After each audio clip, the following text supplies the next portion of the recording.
All right. YouTube, it's early. Good morning.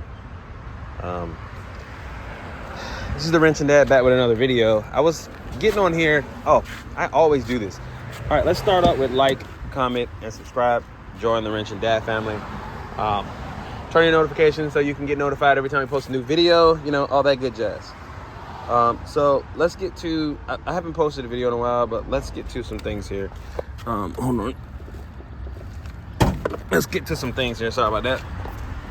So, remember I told y'all before I had a coolant leak on this thing, and I was trying to track it. Let's see.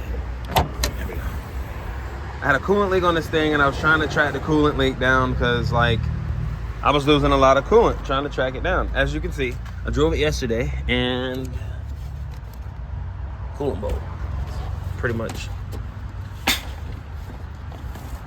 empty. As y'all see, pretty much empty. I have coolant in the back. I'm gonna fill it back up, but I'm looking at it, and right here, it keeps getting wet there.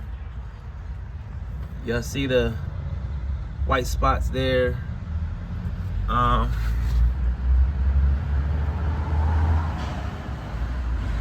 then it looks like something's coming up there. And then nothing over here. But then I'm looking, right? And right there, I think is where my coolant issue is, because it's moving around. But I can't get my hand behind it to see if there's like a hole in it. I can't tell. Because this line, of course, is like one of the worst lines ever that could go bad. Ouch. Freaking hair got stuck. It's like one of the worst lines ever that can go bad because you have to pull the turbo off. It bolts to the turbo underneath all this crap and all this stuff. Which I have a front mount intercooler coming for the car anyway, so all this stuff is coming off anyway. So it'd be the perfect time to do it. The only problem that I have, and I'm gonna tell y'all, literally the only problem that I have is that, and I'm blanking now. I done blanked. Straight blank. It's early, man. It's early. I can't even think about what I was saying just now. Look, y'all, don't get old. Do not get old. Oh, here we go. I found it. I got it back again. The only problem that I have is that I can't find this hose for this part anywhere. I can't find it. I don't understand. I legitimately cannot find this hose anywhere. I have tried to find it on part numbers. I've tried to look it up everywhere, and it is nowhere to be found. If you guys know about anywhere I can go and find this hose, please. This is more along the lines of a help video, asking for help, or if anybody knows the part number for this hose, because I spent like an hour last night trying to figure out where this hose is, because that hose is what's leaking, and I know how it started leaking. I don't know if I can show you back there or not. Let's see. When I put it up here, I can't. You can't see it. When I put it up here, I didn't put the bolt to secure it, so it's been vibrating. And I'm pretty sure, remember I told you I can't get my hand, because you can see it right there. This one, right here. And I'm pretty sure it's been rubbing up against the block. It's been rubbing up against the block, and it rubbed a hole into the block. I'm pretty sure that's what happened. Well, not against the block, but in the hose. There's a hole. There's a hole in the hose because there's no other place that coolant could come from that it would be on top of the valve cover right here. And then, like I said, I'm following the spray pattern. You can kind of see it there. See it right there? Those white spots? That's coolant. So it's gotta be that hose. There's no other explanation for it. Because usually I have like, I wiped it off before, but there was white spots on the timing cover. stuff like that. So it's no other reason why that would be that way. So I don't know, but that hose is like a pain. And I'm like I said, I know where I can probably get the hose from. I could probably get it from One Love Auto. I could probably get it from them. And if I can get it from them, I'm gonna go ahead and go with One Love, because One Love would probably be the more ideal place to get that hose from. But I'm just that's my only problem. I can't find it. I can't find the hose. So please, if you can, comment down below if you guys know where this hose is, what the part number is. Well, I take that back. I did find the part number for it, but it's discontinued. Do they make any aftermarket hoses for it? For that turbo? Because I mean, I know there's a spacer, the banjo bolt fitting. There's all that back there for that one side, but I can't find it. I'm telling you, I cannot find it, and it's like I'm putting coolant in this car like every 4 to 5 days. I'm putting coolant in the car because that hose is leaking, and I mean, granted, I got other cars I can drive. I got my truck here and stuff like that, but I mean, this is the gas saver, and I just filled it up, so I don't plan on trying to change that. Oh, let me show y'all something else real quick. It's a truck right here, Silverado. This one's gonna go in there. See the front of that HD front end swap on the truck.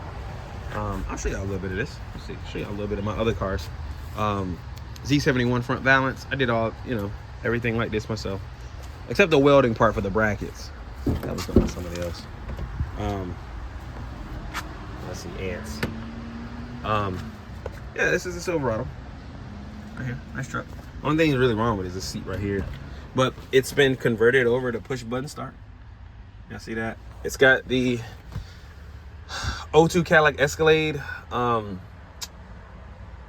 instrument cluster in it. It's pretty cool. This truck itself has been converted over to electric fans. I did the conversion myself. It's a 99, so you had to do other stuff to get it to work.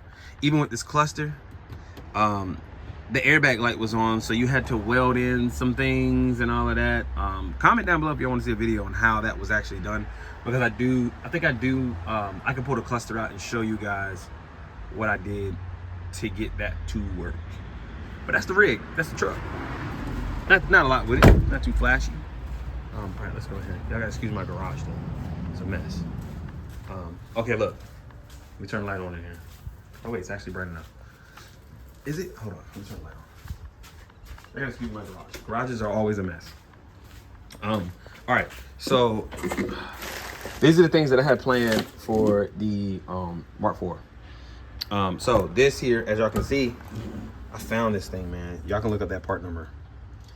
Yes, this is a rebuilt. It was a guy on Marketplace who had it, but it's a rebuilt 120 amp factory alternator from the VR6. Because the VR6 alternator bolts directly up to the 180s. I think even to the 2.0s.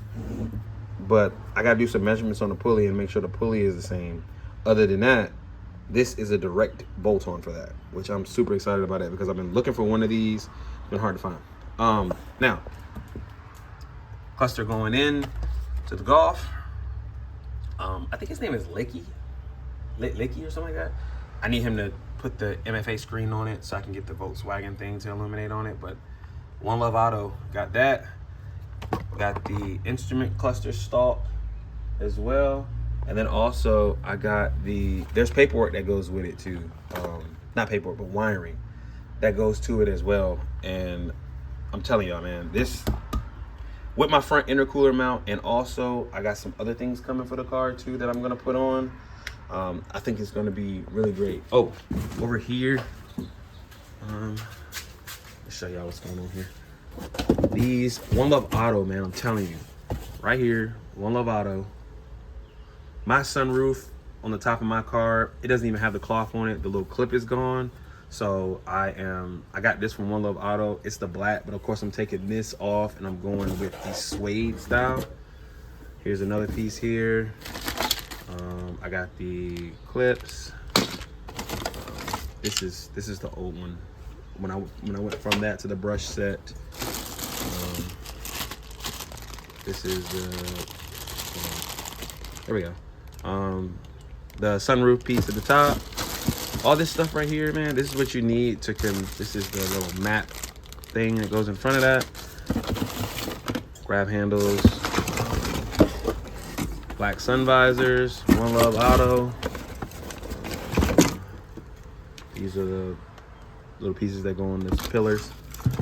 Right here for the seat belts. I know I got some other stuff in here. Oh, these are the other side of the visors. The black pieces for the visors. This box is pretty much the box that you need to convert it over to all black on the interior side of it. This is what this is. Yeah, so I have the complete setup to convert the interior to black. I just have to rewrap the headliner on it, and then I'm good to go. Then I can rewrap that and have the all black interior. But these are some of the things that I got in the garage to show y'all when I go to the car. Oh, my other car. Again, excuse the garage. I got a lot going on. This is a 1984 Cadillac Coupe de Ville that was built by me. This car was my dad's car before. It took me about 10 years to build this car. It was a while, but it does have a LS swapped engine in it. Yes, it does. It has a LS2. Oh my God, my hair. An LS2 engine in it. Y'all should know where LS2 came from. Comment below if you know your math. Tell me where the LS2 came from. But yeah, man, this thing is, I did everything myself, all the wiring, everything like that. It's got a nice sound system in it. Upgraded to the 6.0 alternator. It has the LSS. Hold on, I gotta get a flashlight real quick. Hold on, flashlight. I gotta get a flashlight so y'all can see. If I can find my flashlight, I don't know where it's at. Oh, of course my wife went in, y'all gotta excuse this, my wife put clothes on top of these seats from her car, which she always puts her stuff in here. But these seats are going into the Volkswagen as well. I'm getting them redone. Now, I need to know if I should do leather or I should leave them the cloth style look, because I'm thinking about all leather and then leaving this section cloth, all leather, even the headrest, but leaving this cloth in the center. So for the GTI and the Recaro thing for that. But other than that, going all leather. And believe it or not, y'all, I got these seats for free. Y'all, these seats, I drove 2.5 hours. They're not bad, right? I got them for free. Dude was like, look, come and get them. You can have the seats if you come and get them. I was like, I'm 2.5 hours away. He was like, if you come and get them, you can have them. I drove 2.5 hours to get these seats. Super excited. Okay, let me grab my light. All right, here we go. Now, it's called an LS Simple bracket. Because I had to run LS1 accessories on it. LS Simple, the guy's really good. You send him an email, he'll hook you up real quick. If you send him an email, if you got any questions, and he responds quick, he doesn't like wait. It's pretty good. Oh, the interior on it. Oh yeah. This steering wheel is from a 2016 Cadillac ATS. The seats are from a 2000 Cadillac ATS. I put the seats in myself. I had a good friend of mine, the way I did it, these seats are bolted like they came from the factory to the floor. So the brackets that were in the ATS to hold the seat down are welded to the floor of this car. So I cut out my original ones for the bench seat and welded these directly to the floor, which I thought, hey, great idea. Because now they sit in the car like they came there, and the power, everything completely works, no issues. Of course, the car, push button start. It's on this side because On the other side, I don't know if you know anything about these Cadillacs, but the way that these, let me open it up real quick. Open it up. She's dirty, y'all. She ain't been driven in a while. On these Cadillacs, if you look on this side, there's not really a place to put it on that side.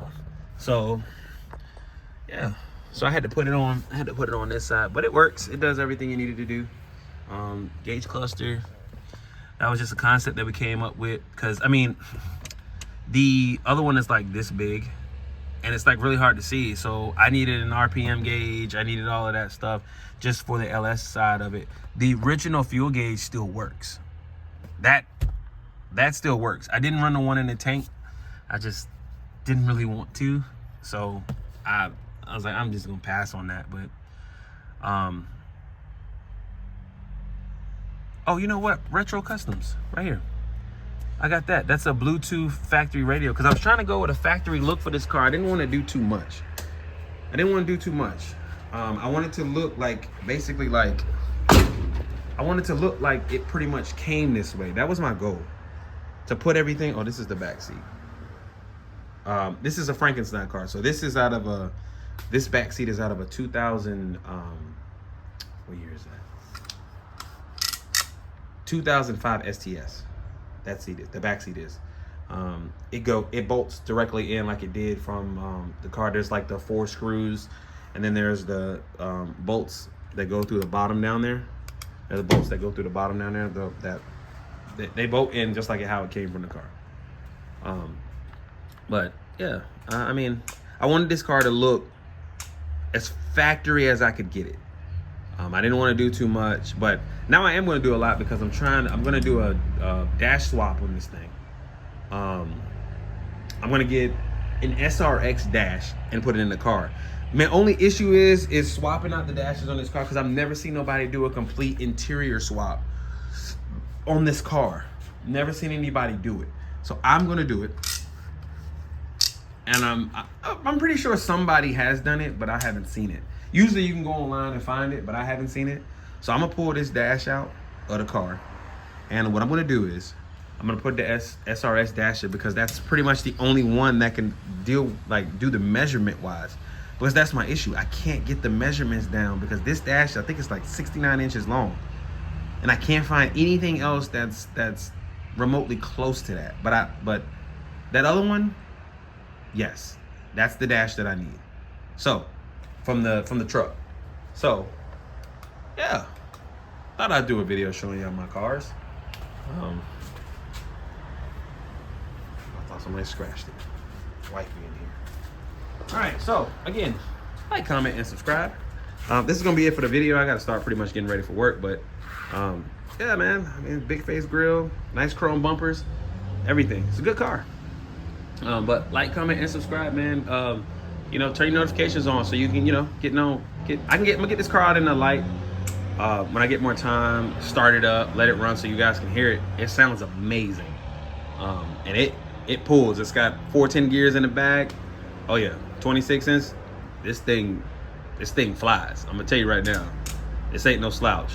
So yeah, like, comment, and subscribe, and have a good day.